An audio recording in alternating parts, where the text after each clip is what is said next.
একে একে সবাই তোমরা চলে গেলে। মা কোথায় চলে গেল বাবা? চিরদিনের জন্য অন্ধকারে হারিয়ে গেল রে মানি। এবার আমিও যাব। মা আর কবে আসবে বাবা? আসবে না রে বাবা, তোর মা কোনোদিন ফিরে আসবে না। তবে আমি কার কাছে থাকবো? তুমি তুমি কার কাছে থাকবে? তুমি কার কাছে থাকবে? কৌশিকের অস্তিত্ব আমি কার কাছে করছি তো রেখে যা বাবা।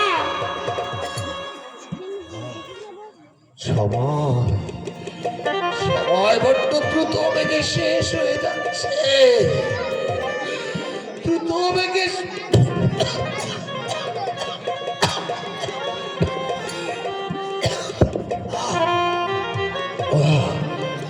ওগো মৃত্যু,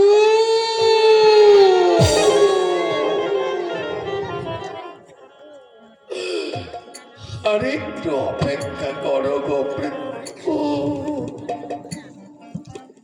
আরেকটু সময় আমাকে দাও।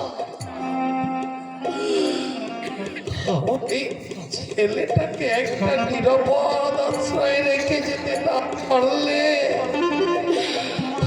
আমি যে তোমার কাছে গিয়েও শান্তি পাবো না গো মৃত্যু। একটু একটু সময় আমাকে।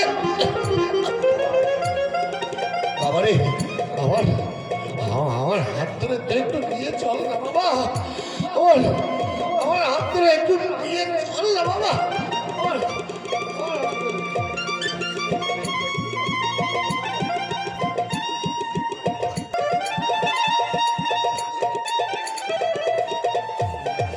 আর হাঁটতে পারছি না বাবা। আর হাঁটতে হবে না, আমরা আমরা এসে গেছি বাবা। এই 3-4 দিন ধরে বৃথায় অনাথ আশ্রম, শিশু সদন, এখানে ওখানে ঘুরে মরলাম। এ কোথায় এলাম বাবা? এই বাড়িতেই তুমি থাকবে বাবা। এত বড় বাড়িতে কে থাকে?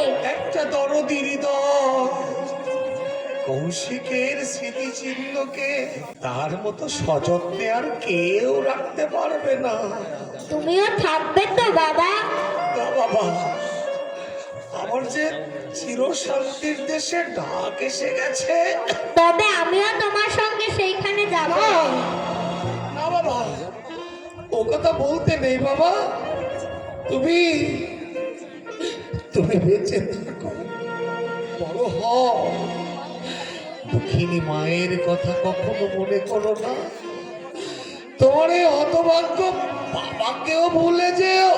তোমাদের সবাইকে ভুলে থাকতে আমার বুঝি কষ্ট হবে না? এই দেখো না, ঠাকুরমার জন্য আমার মন কেমন করছে। হ্যাঁ, কিচ্ছু দেবো না। আমিও না, আমি তোমার ঠাকুরমার কাছে যাচ্ছি, গিয়ে তোমার ঠাকুরমাকে খুব বকে দেব। সেই জন্য বুঝি ঠাকুরমার মতো তোমার মুখ দিয়ে রক্ত বেরোচ্ছে? ঠাকুরমা নিজে বলেছিল মানুষ মরে গেলে আর কোনোদিন ফিরে আসে না। তুমি বুঝি আর